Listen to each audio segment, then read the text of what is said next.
March 1 நடைபெறுகின்ற அவருடைய பிறந்தநாளை ஒவ்வொரு ஒன்றிய கழகத்தினுடைய செயலாளரும் இந்த கூட்டம் வாயிலாக நான் தெரிவிக்க விரும்புகின்றேன்.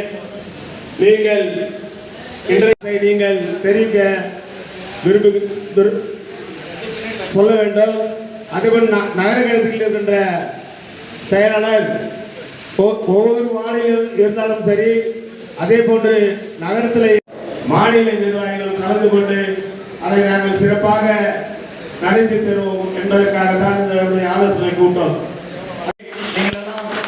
என்னை பொறுப்பாளராக தலைவர் ஒரு நம்பிக்கையில் நல்ல சிறப்பாக செயல்படுவார் என்பதற்காகத்தான் இந்த பொறுப்பை எனக்கு வழங்கியிருக்கார். அதை நீங்கள்